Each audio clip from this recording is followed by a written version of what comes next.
The world is getting crazier. People are acting more and more insane. The end of the world is tomorrow. Tomorrow. There's only one thing to do when the world is falling apart. Listen to Basil and Gonz as they discuss this week's news and events through the lens of Bible prophecy. You are listening to Canary Crime News Talk. You're listening to Canary Cry News Talk. It is October 16th, 2023, episode number 677. And my name is Gonz. I am solo today and got a few things to get into here. But let's see. I apologize for the janky beginning. There's a lot new here. I'll explain in a second here. But yeah, my name is Gonz here. Director of the Age of Deceit Films, your favorite Asian provocateur for Christ, live to tape from California to bring you the best news, which is the gospel message of Jesus Christ, while reporting the egregious with a well-rounded, biblically grounded take on world events and today's emergent phenomena. Ooh, that didn't sound good on my mic there. OVERT. That's the title of the episode. OVERT ops. There's covert ops, but then there's overt ops. And I think we're in the overt time right now. Okay, so first things first, I just want to say Basil is out of the country. He left. He says, I'm done with America. No, I'm just kidding. He is out of the country, but I don't know where, and I don't know for how long. No, he should be back Wednesday, but we'll find out. We'll find out if he indeed will be back. Now, second of all, you might think that I sound a little different in here. If you guys are familiar with the stream, I have a brand new device. It's called the Rodecaster Pro 2, and I installed it over the weekend, and I'm still getting used to everything, but there's a lot of fun little features on here that I think will serve the show very well.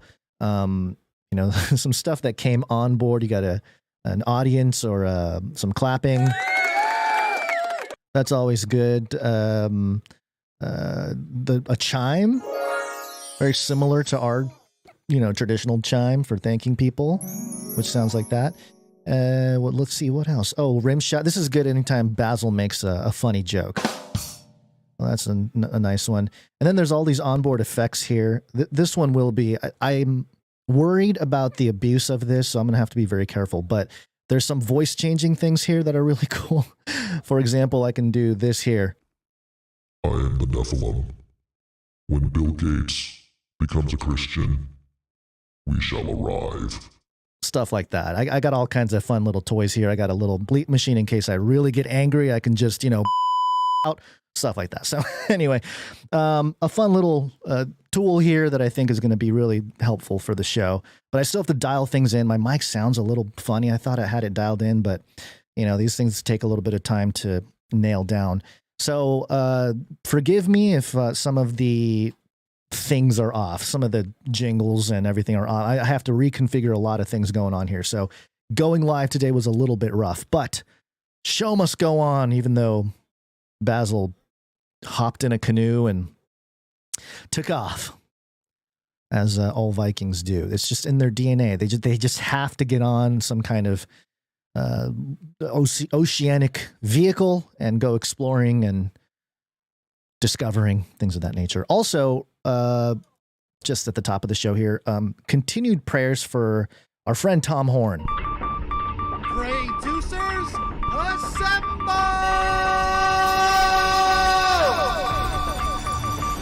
If you didn't hear, last week Tom had a heart attack and he's been struggling. He's been fighting for his life ever since. So things are looking up and down. I think he got pneumonia in his lungs this morning, which is what I think I heard from Joe Horn, his son, who's been posting on Facebook.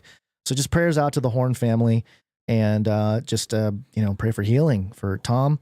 And yeah, it's tough. It's tough seeing so many of our friends and our people we looked up to, struggle with their health. But again, that's part of the process of getting old and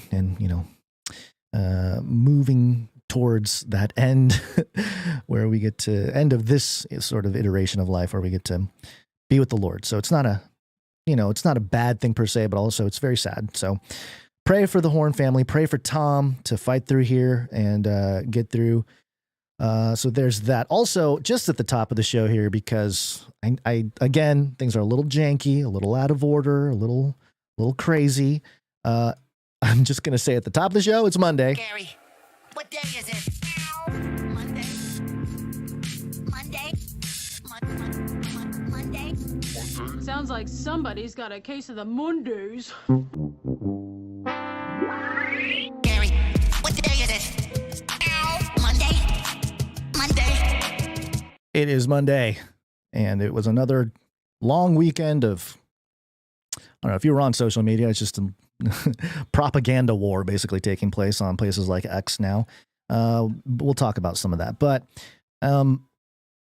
let's see. Just real quick, for the sake of time today, we're going to go for maybe about an hour here, and I'm going to push all of the producers, executive producer and all of our producers, whether it's with their time, talent, or treasure.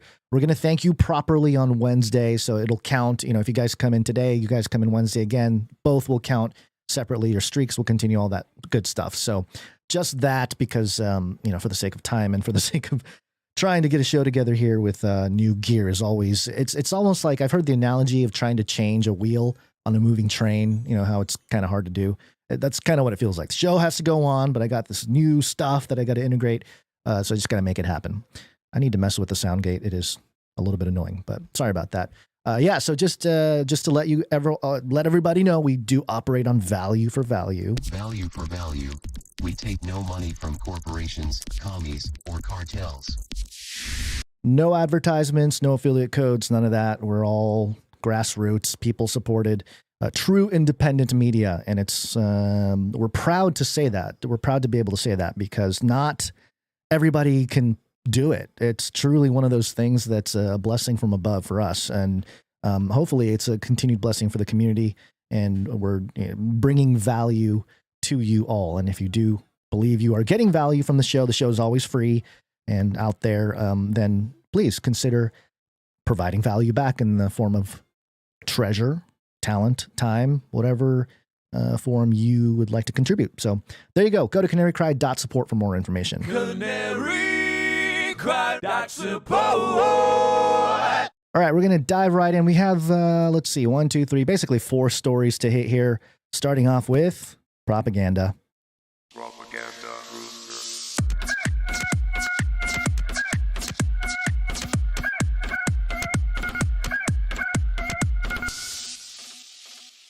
So the Middle East tensions continue, and we have seen a whole bunch of stuff happen that I don't necessarily want to go through another timeline type of thing that we did last week, at least leading up to all those things. But there's so many things in hindsight that are a little suspicious now that things have unfolded the way they have. But I have a New York Post article here. Actually, there's like 3 or 4, I think 3 New York Post articles that we're doing today, maybe 2.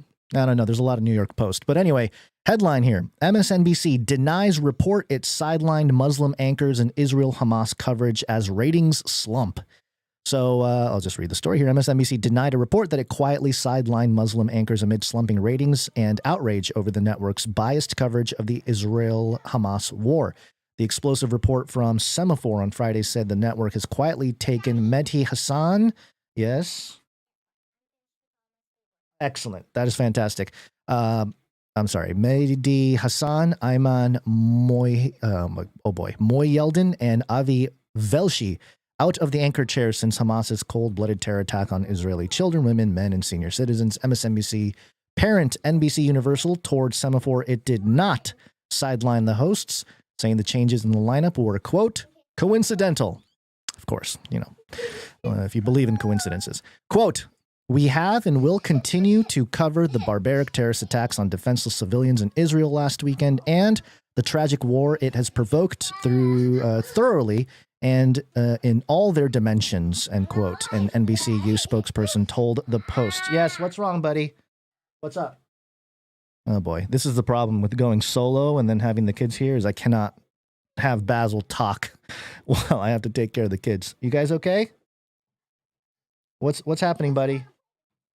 Okay. Well, you guys can go play. All right. The network has lost. Yeah, right in the important moment. 33% of its primetime viewers.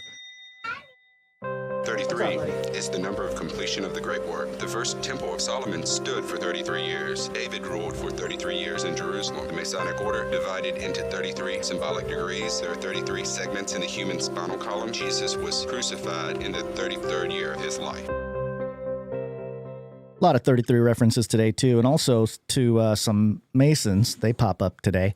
So anyway, yeah, network lost 33% of its primetime viewers since the deadly attack on Israel.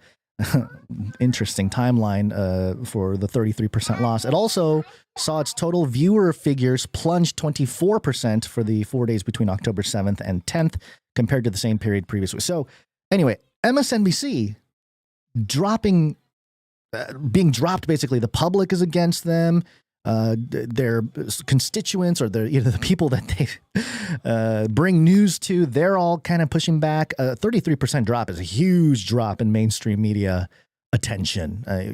We've seen the trend move towards alt media or independent-ish media for the last few years here. But this truly is a big sort of, I don't know, a big hit. Really, could be a sign of things to come, a sort of controlled demolition of traditional mainstream media as we have known it.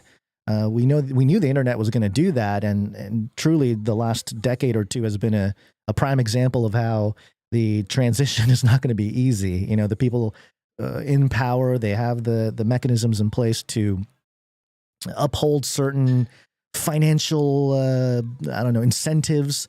And, you do deals with big pharma and everything else, advertising, that whole industry. It's a beast. It's a monster. It may never die. It'll probably adapt as things change here. But that's part of what I think we're seeing here. We're seeing the adaptation of mainstream media or legacy media. And I'll show you why. So in our show notes, if you sign up to our email list, we send out a list of links that we reference in our episodes. And at the top of, if you go to canarycrimeNewsTalk.com, especially, on the top of every episode, we have a bunch of links to stuff, whether it's our own support page or if it's, the supply drop or other resources. Now, one of the resources is the Harvard.edu mainstream media ownership list. And we reference it quite a bit because it's a very useful and helpful website that lists the biggest mainstream corporate media outlets, and which, interestingly enough, number one is Wikipedia. So just to get an idea of what kind of list it is. And number two is Fox. Number three, CNN. Number four, EW Scripps Local TV. Interesting. Anyway, MSNBC is on that list, and it pops up in number 9, which is under number 6, NBC News or NBC Universal, which it mentioned in the article here. But just to dig in here, MSNBC, let's see what it says here on the Harvard mainstream media ownership list. Hold on one second. I'm going to turn this off. Noise in the background. Okay, it says Comcast is described as a family business. Brian L. Roberts, chairman, president, and CEO of Comcast, is the son of founder Ralph J. Roberts. Roberts' families control via super voting shares of Comcast, which owns NBC Universal, NBC Group, who owns CNBC and NBC and MSNBC. Okay, so we got the Roberts family at the top of the umbrella there. Roberts owns or controls about 1% of all Comcast shares and all of the Class B super voting shares, which gives him an, quote, undiluted... Oh, wait, hold on. I can maybe use one of these here. Undilutable 33% voting power over the company. I promise I won't abuse that feature, but it's just fun every once in a while to change it up. So there's your 33 again. But yeah, undilutable 33% voting power over the company. So, and what kind of influence might the Roberts be getting? Well, if you look at some of the biggest shareholders, you have Vanguard, which has 8.11%. We know about Vanguard and their influence here. Capital Research and Management Company, but also BlackRock. They hold about 4.26%. And BlackRock just pops up a lot, in recent dealings in not just Israel, but Ukraine as well. As I mentioned last episode, or maybe the episode before that, BlackRock has a big office on 22 Rothschild Boulevard in Tel Aviv. And of course, part of their 11 trillion in assets under management is controlled in Israel. So, there's some interesting incentives, perhaps. Let's go back to this article from New York Post about MSNBC denying reports that sideline Muslim anchors and Israel-Hamas coverage as rating slump. So basically, over the weekend, especially I think there was a lot of Arab news outlets, and I don't know if they're mainstream outlets or perhaps they're alternative outlets, carried this story about MSNBC denying these reporters that are Muslim and told them to be sidelined. And of course, this New York Post article is about how they denied it and it's just a coincidence and all this kind of stuff. But if you think about the ownership, BlackRock behind the scenes trying to create the teardown because they're going to probably be part of the reconstruction project for whether it be Gaza or, whatever it might be. And that's just following the pattern of what they plan to do in Ukraine. They signed a deal and that they're going to rebuild Ukraine. And then, all of a sudden, Zelensky wants Abramovich over there to help rebuild schools in Ukraine. So, it's all kind of the same elite class of folks running things over there.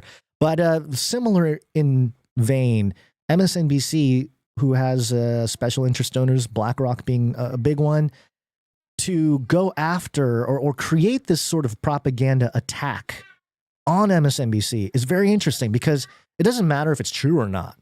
The psyop is to bring MSNBC down or at least create the sort of, death by 1,000 cuts, maybe like 300 cuts with this one story where you get a third of your viewership go down over the weekend on covering this particular story because of the alleged sort of censoring of Muslim anchors. And so the whole thing is complicated, but in this particular issue, I find it interesting. It's almost like, okay, we are doing a not so covert, but more so overt Zionist takeover of MSNBC. And perhaps they were already there. And then obviously there's influence throughout the world when it comes to such organizations. But it's just one of those things where you look at it and go, why would the elite sort of throw their own under the bus if MSNBC is part of the establishment legacy media? Why would they do this?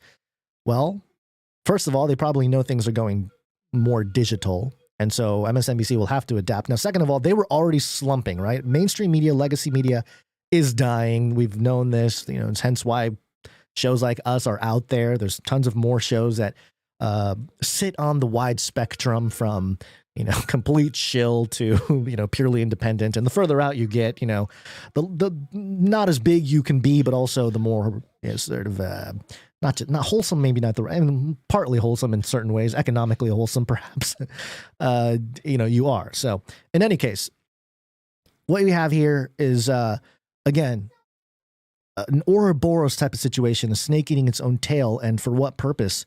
And I think it's maybe to start to, again, harvest. I've been thinking about this idea of harvesting the conservatives. And I think I posted this on X, Twitter over the weekend. But Jordan Peterson, we were kind of going hard on Jordan Peterson because he was so pro-Israel and people were calling him out on it. And then over the weekend, he went back to tweeting about posting about all the sort of stuff that got him popular over the last few years about manhood and logic and things like that. The stuff that he's known for. And I thought it was very interesting because people were calling him out on that too. They were like, hey, the Israel thing really just slumped your numbers, huh? So you're going back to what works and all this.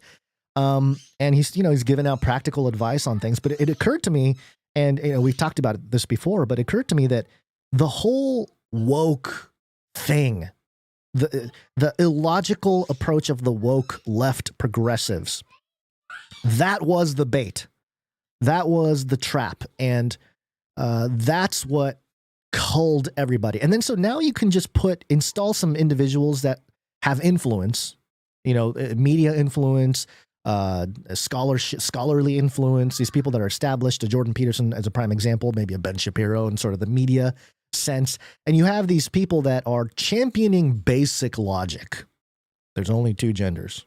Yeah, there's some stuff in between with medical stuff or whatever that happens to people when they're born with, maybe dual parts or whatever. But for the most part, there is two genders. Doesn't take a whole lot to defend. It's like logic, right? So you create the culture of illogic, ridiculous, whatever. You then present individuals that stand up and champion logic. And then everyone goes, of course. So for championing logic, they create a massive following. And then once that following is there, then you can pull off the wars.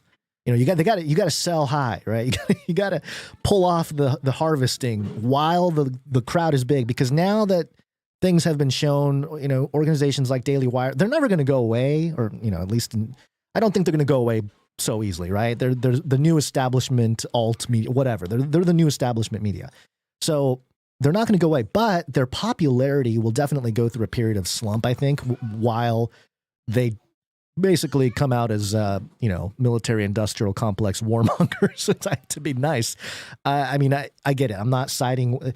See, what's crazy is the PSYOP, the same PSYOP as every conflict, especially international conflict, especially Middle East conflicts, is that if you don't side with one side of the conversation, then you are automatically the other side. The false dichotomy that's presented, that if you don't support Israel, then you support Hamas. You support terrorism. No, you can be against any kind of institutional state or rogue violence and stand right in the middle in between all of that and say, this looks to me like there's guilty parties on all sides. I'm not going to side with anybody per se, and also the religious conversation and the eschatological conversations about Israel makes everything more and more murky. So there's been a lot of thoughts in my head about all this, but not all of it is profitable to share. It's not edifying to share all of my thoughts about it. Nor does it matter, I don't think, at this point. And I think people are starting to see what's going on here. Although, there are a lot of people who, I think are still buying into both sides. And they're the ones that are name calling. They're the ones that are calling people like me cowards publicly. And that to me is when I know the PSYOP is working. When you start ad hominem attacks on people you don't know, just people online, they're like, you don't agree with me? You're a shill. There's somebody on X, Twitter, that posted something, and I haven't responded to this person, and I don't want to give them the attention because, well, I'm giving them the attention now, I guess. I'm not going to say who it is or even reference it or even link it or anything, but basically they called me a coward. They said that I basically support terrorism and Hamas and all this stuff. And just talking amongst my peers and some friends, they were just saying that, this is just ridiculous. This is part of the PSYOP. And it's amazing to see the rise of the alt media, the alt whatever, and then just this issue come in and just siphon off and divide and conquer. And sort of the collateral damage of that is people coming into places like who am I? We're just lowly podcasters out here talking about stuff, but all of a sudden we're cowards that are responsible for Hamas. It's like, okay, all right, I guess rationality goes out the window. You don't really, you're not necessarily looking at all the things we've said. So there's all this stuff going on, and the emotions are hot, and that's when I recognize immediately that, oh, this is an issue that has been very strategically placed as part of the greater PSYOP here. And the difficult part is that there is truth to be discussed with eschatology and Israel and all that stuff. So, I'm not trying to discourage conversations about that. In fact, I think more conversations is better, especially if we can all just stop and define our words. If we can say, hey, I'm going to use the word Israel, and I'm going to be referencing the modern nation state as I say this. Hey, I'm going to quote this Bible verse, and when it says Israel, I'm talking about the Hebrew Israelites in the Old Testament, because I'm not talking about the modern nation state. So let's try to just be careful about that. And, it's little things like that I think would be more fruitful in conversation rather than, oh, you're a terrorist, which is what I'm seeing a lot online from Christians and conservatives. And man, it's one of those things. I guess you get to 40. I'm 40 years old. You know, I'm a man. I'm 40. Do I have that ISO? That'd be fantastic if I can pull it up in like 2 seconds. Oh yeah. I'm a man. I'm 40. Yeah, been around the block a little bit, you know. So I remember all the war talks when I was a kid. You know, I grew up in the 80s and 90s, so I saw all that, and you know, especially in the aughts. You know, we saw 9/11, all that stuff, and to see the same methods. You know, it's not a new playbook. You know, there may be some new characters involved, but the playbook's the same. And to see that just roll out and everyone just fall right into that divide and conquer, it's a little disappointing. But it is what it is. Now, there are people out there that are standing up and you know, making a point. And I'd like to just highlight here real quick. Really Graceful. Grace, you know, we've interviewed her. We interviewed her recently. She's got her YouTube channel, Really Graceful. She said on Twitter, she said, Ben Shapiro should be arrested. He's an undisclosed paid agent of Israel who is being compensated for pushing World War III at the expense of American lives. Pretty bold claims. Now this some guy on Twitter, X there, tagged Ben Shapiro, said, hey, Ben Shapiro, Grace here says you're, quote, an undisclosed paid agent of Israel. I'm not a lawyer, but isn't that called libel? Now, what I love about that is, you know, tagging Ben Shapiro, like, hey, look, Ben, this guy's trying to call you out. Isn't that libel? Well, Grace responded. She said, file the suit.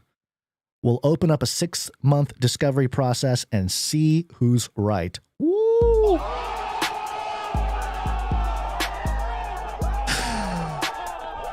Shots fired. I like that. I think that's pretty awesome. She later posted, I'm a mother, a wife, a daughter, and a granddaughter of a long line of Americans who have fought and died in wars that were started on false pretense, emotional manipulation, and deception. My granddad died from Agent Orange exposure in Vietnam, and my other granddad died from suicide after he returned from war. I will call a spade, and all you can do is sit there with your PhD and seethe. This was in response specifically to a PhD guy who said, it appears that you are not very bright on this issue, little girl. Yeah, there you go. Stuff like that going on, which is what makes me think, man, it is a deep and powerful psyop, and we don't learn. We just don't learn. We just continue to fight amongst each other, which actually all this infighting does affirm some scripture about not just our fallen nature, but also the tensions, the stumbling blocks that is this particular topic. Okay, let's move on here. We got more to discuss. Demonic power. All right, this is coming from, it's New York Post again. Headline here, Mayor Adams says demonic energy led to Hamas attacks on Israel. That's not Islam. Okay, so we got some Islam apologists.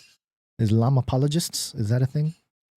I don't know. Okay, it says here, Mayor Eric Adams on Saturday blamed demonic energy for Hamas terrorists' bloody attack on Israel while ripping non-believers who question his own faith in God. Quote, you saw what happened in Israel. That's not Islam.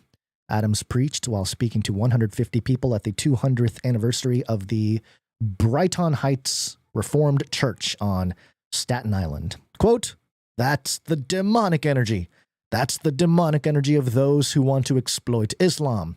And if you're not careful, we'll look at our Muslim brothers and sisters and attach them to Hamas. Hamas is a demonic terrorist organization that killed innocent children, raped women, and destroyed and shot people in front of their loved ones. That is not Islam, end quote. Depends on who you ask, I guess. Depends on how you interpret the Quran there, Mayor Adams. But yeah, there are some passages in question that can be interpreted to mean a little bit more violent than he is leading on here. Adams, who famously claims God has visited him several times to help him plan for the role as mayor, also said, quote, it is time for praying people to pray again. Well, I don't necessarily disagree with the statement, although I would say that the praying people to pray, that's a thing that's been a thing for thousands of years. This is not the moment that this must be done. But also, you know, I'm sure everybody, a long time Canary cry. Well, let me just finish the article first. Quote, and people criticize me as the mayor saying, you can't talk about religion. You just got to get over it, crowed Adams. Quote, because I am a child of God. I believe in God. End quote. Adams has said God delivered him a divine message roughly 30 years ago that he'd be the mayor of New York on January 1st, 2022, which was when he was sworn in. Oh, he had God speak to him 30 years ago to the day he became mayor. Oh, he's a prophetic object of prophecy, I suppose. Okay. So I'm sure Canary Cry listeners, if you're familiar with the show, you're screaming and yelling. And yes, we remember. Not 2 weeks ago, the same New York Post here. Like I said, a lot of New York Post today. Headline, Mayor Adams named Master Mason in secret Freemason ceremony at Gracie Mansion. Oh, yeah, that's right. He's a Freemason. He just got named Master Mason. He's the guy that's like, yeah, Hamas is demonic energy, bro. You know, do you believe him? I don't know. Sounds to me like Mr. Adams, you're the one that is harnessing demonic energy. And what was it? The quote, seething powers of Lucifer. Isn't that what was stated in some old Freemasonic literature, some very important literature to the Freemasons? So, yeah, you tell me, Mr. Mayor. I don't know what you're thinking. The demonic power seems to be that which you possess, not which you accuse. So there you go. And this sort of quasi defense of Islam is also very strange in this context. It's weird because it's sort of pro-Israel, pro-Islam, and well, obviously anti-Palestine, anti-Hamas position, which you know, it's really fascinating that this particular issue has caused everybody to become so nuanced. Like we must be now we must be nuanced.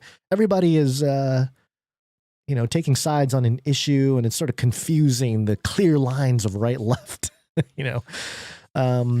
As Christian nationalists start defending or speaking on behalf of Palestine, but not for Hamas. And so now you have sort of conservative evangelicals starting to say Christian nationalism is identifying with Hamas. And so there's, it's such a useful psyop. It's so chaotic. These social engineers love it. So anyway, there you go. Mayor Adams, recently named Master Mason, says that Hamas was led by demonic energy. And, if you talk about the hand that guides organizations like Hamas, and I'm not talking about Iran alone. I'm not talking just about the particular terrorists there. I'm not even talking specifically about, the U.S. military-industrial complex, which seems to be assisting in doing all that. It seems to be the principalities and powers behind it all that are deceiving humanity and carrying out what they think is some sort of victory over God. And I don't know. They know what it says in the book, but maybe they just can't help it. They just keep going down that path, and eventually it is going to end not well for them. It'll be in the lake of fire there. So there you go. Okay, let's keep moving forward here. How are we doing on time? We're doing good. Doing good on time. Let's see. Next up, we have PHARMAKEIA and mind control. PHARMAKEIA. Mind control weapons. Mind control intensifies. This is a story that we were going to do last week, but we cut it for other stories. But I thought it was appropriate for everything going on here. And also, it's important to keep track of some of the things that's going on apart from the Gaza-Israel situation. I know that is the thing, and we'll see it die down, I think, as time goes on until the next thing happens and the next propaganda project gets rolled out. And, it's pretty crazy, though. Ben Shapiro sharing images from the Israeli government of burnt babies might be peak 2023. I don't know. I don't know if we can top that this year, but, who knows? The October surprise, everybody. Ben Shapiro shared photo of alleged burnt babies. But it says here, independent.co.uk, gunman designed rocket launcher to fire mind control drugs at police. Court. Okay. Now, right off the bat, I'm just going to tell you up front here that this article is not about mind control drugs, but it is about mind control. And I find it very fascinating that the mainstream media, the outlets here, are starting to talk about these issues like mind control, but doing it in sort of a covert way. And we'll touch on that here. The article reads, the gunman accused of planning a mass shooting has designed a rocket launcher to fire a chemical weapon at police, a court heard. Reed Wischusen, 32. They got him early. He's not supposed to be in the news until he's 33. Or maybe he's in the news now because he's going to do something when he's 33. 32 years old, said the ballistic projector would contain a, quote, mind control substance based on weapons developed by Russia. And that's sort of the propaganda there. Oh, see, Russia's developing mind control substances, right? See all the terrorists in America? Who do they turn to when they want to create mind control substances? Putin. Putin is who they turn to. Well, there's part of the psyop there. The Lidl warehouse worker told his trial at Bristol Crown Court he, quote, quickly gave up on the idea and never purchased the material to build the weapon, describing the project as, quote, fantasy. Oh, all right. Okay. So there you go. Just one sentence later, this article, the whole mind control substance thing is mute. And I feel like they got their purpose in. They blamed Russia. They got the link to Russia in there. Boom, boom. Job done. Wischusen, I'm probably saying his name wrong. Wischusen is accused of possessing explosives, firearms, and ammunition, which were discovered when police searched his home. During the search, he attempted to take his own life in the bathroom with a pistol he had hidden in his coat. But when that failed, he ran at armed officers, pointing a gun at them and hoped they would finish the job. The police officer fired 3 times, hitting him twice as he ran down the stairs of his home in Somerset. The jury has previously been told Wischusen was fascinated with mass shootings and infamous killers such as the Dunblane gunman, Thomas Hamilton, and Raoul Moat. It is alleged he had drawn up plans to carry out a hitman-style attack on his former school in a document he had called Revenge. Or maybe I can do Revenge. Okay. Adam Vitalingham, KC defending, took Wischusen through his lengthy written journal in which he discusses mass shootings and the manufacture of bombs. Quote, did you ever build a rocket launcher? He asked him. Wischusen replied, quote, pretty quickly, I gave up on it. I designed one to launch a chemical weapon, not an explosive charge. Quote, I was going to make some mind control substance and launch it at the police. Mr. Vitalingham asked, were you going to do this? The defendant replied, no, it's just fantasy. Wischusen said he never completed the rocket launcher or had all the materials to complete it. He added, quote, I had done some research in mind control substances and there was an incapacitant the Russians were experimenting with, end quote. In the again, there you go. Just drop in the Russia thing. You know, he was fascinated with Russia, mind control, the whole deal. In the revenge document, Wischusen is alleged to drawn up plans targeting people who had bullied him in school, blah, blah, blah. We know about this. The 4-page document lists the type of weapons and explosives he would need to carry out his attack. It said here he had no intentions. He told the court, Wischusen told the court he had no intentions of hurting anyone named in the document. Quote, it was a psychological release and feelings. Like I am getting back at people, he said. Quote, it's why people write their feelings down and tear it up and throw it away. Just, I forgot to throw it away. Now, there's something interesting about this, and this is sort of the revealing part of this. And, you know, if you look at just the shooters in America, pretty much all of them are on SSRIs. They're on some kind of psychiatric drug, and which means not only are they susceptible to certain things, you know, types of influence from the drug itself, but also, you know, they have perhaps some mental issues to begin with.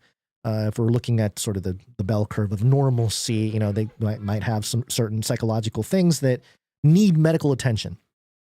And so, you know, we are taught a lot of times to write down our feelings, you know, write down our thoughts and, you know, it's better to just, you know, sometimes the pen is mightier than the sword, they say, but, you know, if you're not going to share that, it's a good practice and, you know, it's a good self-therapy, writing things down. what's freaky about this is, and clearly this individual was disturbed. If the report is to be believed, then, they searched his home. He tried to take his own life, that whole thing. Well, his writings are basically being weaponized against him. And that's what's really sort of freaky about this, is that, hide your journals, folks, because you never know when, in a court of law, people that write private things, and especially online too, private messages, perhaps, could be used to justify the label of terrorist or domestic terrorist. And we know the campaign, I've been harping about this for a long time now, that the whole operation is to get a majority of the populace identified in some obscure way as terrorists, especially those who don't follow the agenda. That's the whole thing. And we've seen the last couple weekends do exactly that. So again, called it on that front. But yeah, it's frightening to think that your journal can be used against you. And that's the sort of bigger mind control thing here. And, it's interesting that he is pictured here wearing a police outfit. And, he has this whole thing. Reed Weishausen had plans to build a rocket launcher to fire at police while he's in a police outfit. And this reminded me of something. Over the years, we've done a lot of research and talking about, we bring up MKULTRA as a sort of general thing that we reference about the government mind control project. Now, there are actual documents that have become public to prove that this program and, actual experiments were carried out, unethical experiments. I think it was it Bill Clinton who had to apologize? I think it might have been Bill Clinton, or maybe it was Obama. I forget. Somebody had to come out, some president had to come out and apologize about it, which was just kind of eye rolling, like, okay, I'm sure you're really sorry about all the projects that you carried out over the years. Not the president, but I'm saying, the organizations. And the thing that struck me about attacking police or targeting police officers, and then a photo of him in a police uniform, is that when you look at these documents, there's one here, and I have it linked in the show notes. It's to intelligence.senate.gov. It is the official Senate government website, and they have a document here. It's a document that they made public. Project MKUltra, the CIA's program of research in behavioral modification. And I think this was from the 70s. Yeah, this was written August 3rd, 1977. It's a joint hearing before the Select Committee on Intelligence and the Subcommittee on Health and Scientific Research of the Committee of Human Resources, United States Senate 95th Congress, first session. So this was declassified, and you read through this, and it's quite incredible, especially when you talk about the officers who knew what they were doing in terms of administering certain drugs. In this particular instance, they mentioned LSD to unwitting participants. And that's sort of the big crime here. Let's see, it talks about the test subjects were volunteer prisoners who, after taking a brief physical examination and signing general consent form, were administered hallucinogenic drugs. And that's LSD. But as a reward for participation in the program, the addicts were provided with the drug of their addiction. Hey, prisoners! Hey, you like the white snow, my man? Come into this office here. Sit on this chair. Let us administer to you this mind-altering substance for our experimentation, and we'll make you the king of white snow in the prison. So there you go. Lovely CIA to bribe subjects with their addictions. But, that really is a telltale sign of how they control us, right? We often talk about the 1984 sort of oppressive, all-seeing eye thing, and that's true. But what's also true is the Brave New World control with pleasure, desensitize with pleasure. And so both are true. I think there's a Neil Postman quote that actually sides on or leans on the side of Brave New World as how the world falls under the totalitarian dictatorship. And I think in terms of the technology element, he was right. But even in that sense, both are true. Both are true. It's sort of the 1984 style totalitarian dictatorship behind the scenes, and then laying out the technocratic infrastructure, which is more of a Brave New World system, tapping into emotions like pleasure in your mind, different parts of the brain, things of that nature. Okay, so this MKUltra document continues here. LSD was one of the materials tested in the MKUltra program. The final phase of LSD testing involved surreptitious administration to unwitting volunteer subjects in normal life settings by undercover officers of the Bureau of Narcotics acting for the CIA. So, yeah, there you go. Yeah. I mean, if there ever was, it's too bad. You know, not every police officer is bad, obviously. Majority of them are good. But, you know, you got some that get pulled into these types of things. You think you're serving your country, but ultimately in hindsight is 2020. It's sort of the human condition, the condition of the human heart that causes all this stuff. So it's not really, you know, again, we point out the spiritual battle on this show all the time. And it's really important because anytime we make a point or anytime we call out an organization, institution, or even individuals, it's not the point to tear down that individual, you know, jail them, kill. That's not the point. The point is to call out the spiritual influence behind those people, because we wrestle not against flesh and blood. That's the facts. So the enemy is not necessarily a carnal individual human being per se. It might be in the carnal realm. They may be enemies, but really they're enemies because of the ideological differences, the worldview differences, the things that you think differently about, right? So in that sense, this is a spiritual war, and that gets right into fifth generation warfare and how this is all unfolded, and we rant and rave about that continually. Is that Basil? The squeaky toy? Is he here? No, that's not him. Okay, so anyway, I have that document there for some light reading if you want to read some documents that were released by the government concerning MKUltra. It's always fun to revisit that stuff, and it's always good to share those links with friends and family that may be more of the normie types that may think that it's sort of a Hollywood thing or not true thing. Very much true. Very much true. And this is the stuff we know. The stuff we don't know, we obviously don't. So, okay, one more, and then we're going to get out of here. Let's see. What is the topic? Ah, yes. PHARMAKEIA. Hey, we're hearing from our, speaking of psychedelics, Janet Yellen. Oh, is this, you want to blow the balloon up? Yeah, it's a little tough, buddy. This balloon is not meant to be blown up with the mouth, human mouth. I'll help you after, okay? Uh-oh. Oh, boy. Oh, meltdown. Oh, the terrible twos, I suppose. Okay, hold on. I'm going to play some background music as I try to take care of this. This is just some onboard music that is on this thing for moments like this. Okay. Hey, buddy,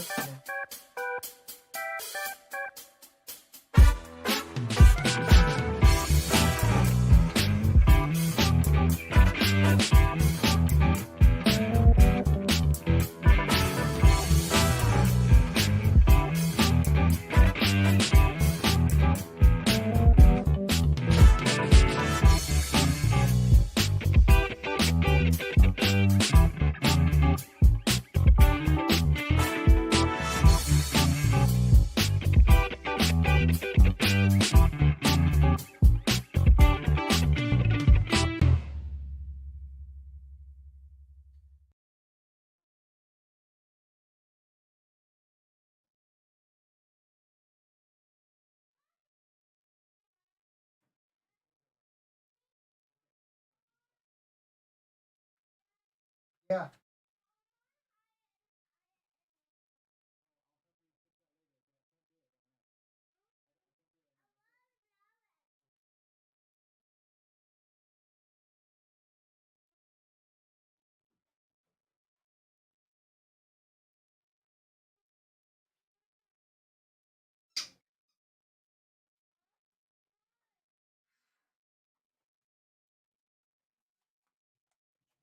Okay, sorry about that. Oh, the music stopped. That's not good. All right. Let's see. Where was I? Here we go. All right. So final story Madam here. Secretary, thank you so much for giving us the time today. We really appreciate it. My pleasure. Thanks. Maybe I should just play that for a second. It's a 20-minute interview. No, we're not going to do that. Okay. The headline here is Janet Yellen, America can certainly afford to support Israel and Ukraine, U.S. Treasury Secretary says. Fight for Ukraine, new world order. says here in an exclusive interview, Janet Yellen urges Republicans to appoint a new House of Representatives speaker to enable greater financial support to be agreed for both Israel and Ukraine. Talking exclusively to Wilfred Frost ahead of a meeting of finance ministers in Luxembourg, the U.S. Treasury Secretary said the economy and public finance were in good shape to ensure backing for U.S. interests abroad. Oh, man. She said it remained too early to understand the economic ramifications of the latest conflict, with oil and natural gas prices remaining volatile amid growing concerns of a wider war in the Middle East. Those elements were key factors behind the energy-driven cost of living crisis that started facing Western economies last year. You know, it's so funny how they talk about all this stuff, but it's not inflation, and it's not, we're not in a recession, all this kind of stuff, but all the indicators are there. It's just funny how the mainstream avoids it, but then says, you know, it's kind of like saying, you know, yeah, it's blue. Sometimes there's clouds up there. Airplanes kind of fly over it. But it's not the sky. You know, you're a terrorist if you think it's a sky. You know, it's clearly the blue blanket. It's a blue blanket. It's not a sky. I don't know. Bad example. Quote, "We do need to come up with funds, both for Israel and for Ukraine. This is a priority," Miss Yellen said. "It's really up to the House to seat a speaker and to push us in a position where legislation can be passed." She added, quote, "We stand with Israel. America has also made clear to Israel we're working very closely with the Israelis, that they have a right to defend themselves, but it's important to try to spare innocent civilian lives to the maximum extent possible." Oh, good. Janet Yellen talking for the civilians there. So, okay. The point here, Janet Yellen, just echoing the lines of the military-industrial complex. And, of course, the joke is that it sounds like she's just done shrooms. Delicious mushroom dish. All of us enjoyed the mushrooms, and none of us felt any ill effects from having eaten them. This was a few weeks ago. Obviously, you know, we made fun of Janet Yellen for eating magical mushroom dish in China. And, you know, if you think about just tying together this idea of an MKUltra project, giving unwitting people, you know, drugs to learn about or to see, you know, what kind of behavioral changes can be made. It's just kind of funny that now you have the U.S. Treasury Secretary who said she ate mushrooms just a few weeks ago. You know, just spit the exact line you'd need to be a good mouthpiece for the military-industrial complex. Hey, it's not one or the other war, everybody, okay? It's both. We fund both, okay? It's kind of like, oh, yeah, all right, yeah. That's true. You know, they always do fund both sides of wars, so this makes sense. And well, I thought it was pretty funny. If I'm not mistaken, I don't have a news article, but I believe Zelensky wanted to come to Israel, and Netanyahu said no. He said, nope, sorry, Z.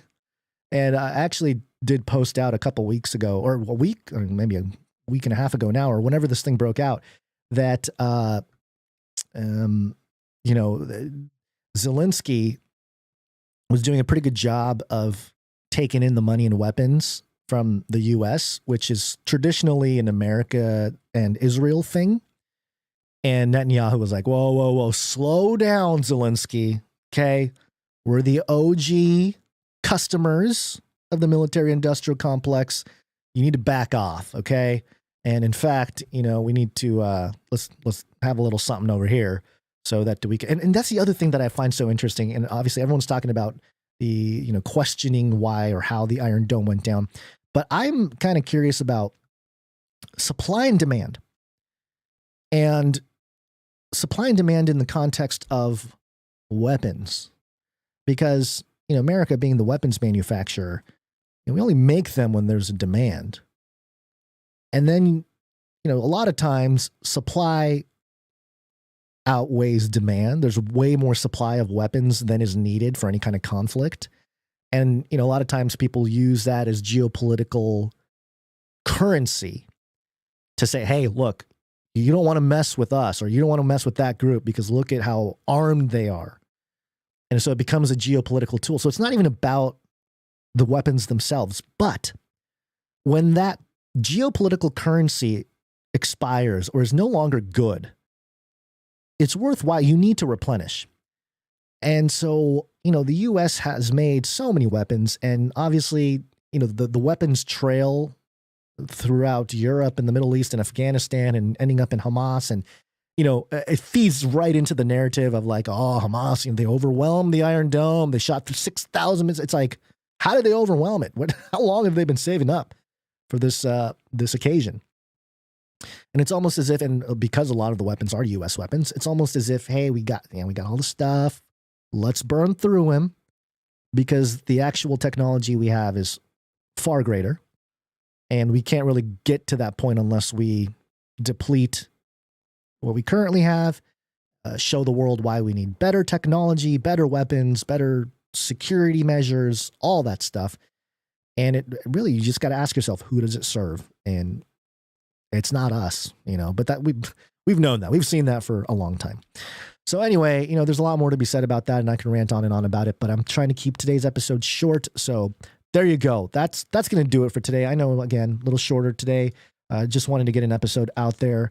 Basil will probably be back Wednesday, I hope. And we'll properly thank all the producers on Wednesday. So let's see. Until then, this might be a good one to share with friends and family, this episode, because it's a little shorter, where people can't sit there and listen to 3.5 hour episodes. So maybe, send them an episode that's about 45 minutes or an hour-ish. How long have we been going? Yeah, about 45 minutes, 50 minutes, something like that. So there you go. Share this episode. Let him know that there's a googly-eyed crazy man that's also part of it that's not on this episode, but he shall be here. And part of it, too, with the new device, I have to figure out how to pump Basil into the machine, but then also properly to the recorder, and there's a lot more work to be done there. But anyway, point being, share the show, share it with friends and family, share it with your dog, your plants, play it in your car, play it in a mall or something. I don't know. People got Bluetooth speakers now. Just blast it out.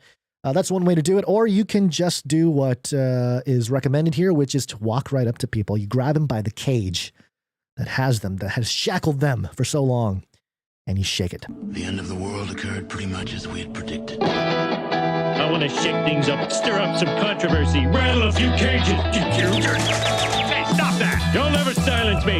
I'm the last angry man, a crusader for the little guy. Leave the bird alone. Never.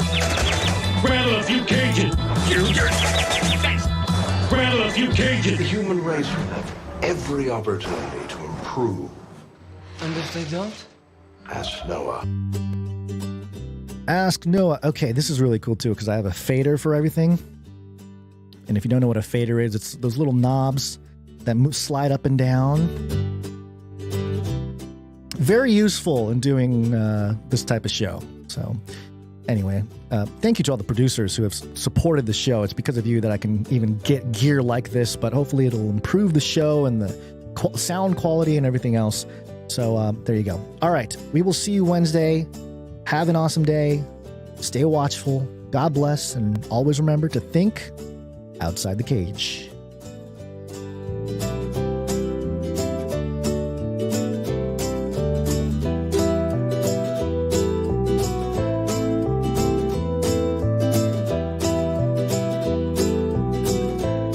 I'll keep you warm and safe in my people's zoo. They love killing. I love the Great Reset. Feed him more. He's a Satanist from one of the Satanist churches here where they sacrifice babies. It will kill.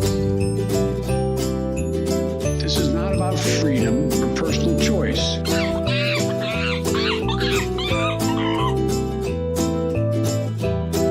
This is the United States of America, for God's sake. Remember, reality is an illusion. The universe is a hologram. Buy gold. Buy! I want to shake things up. I want to shake things up. Leave the bird alone. I want to stir up some controversy.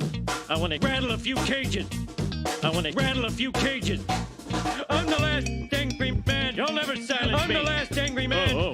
I'm the last angry man. You'll never silence me. I'm the last angry man. A crusader for the little guy. Little guy. Little guy. Well, we'll see about that. Whatever, Illuminati. Circle back, but I'll have to circle back. Circle back, but I'll have to circle back. Circle back, but I'll have to circle back. I'm happy to circle back. I'll have to just circle back with you. We can circle back on that one. Circle back with you. It's an interesting question, but we'll circle back. Necro-capitalism. Profiteers of death.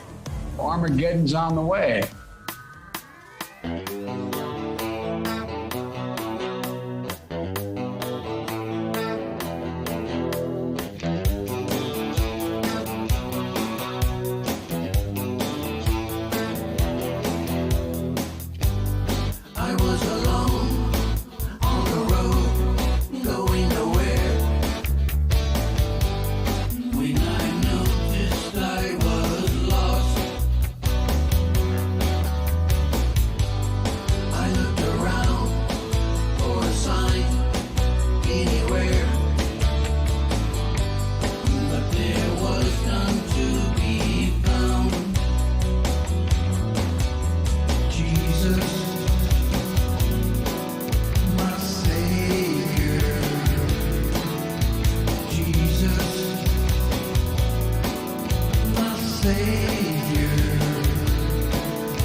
Bye. I'm out of here. Bye. Value for value. We take no money from corporations, commies, or cartels. Canary, cry back support.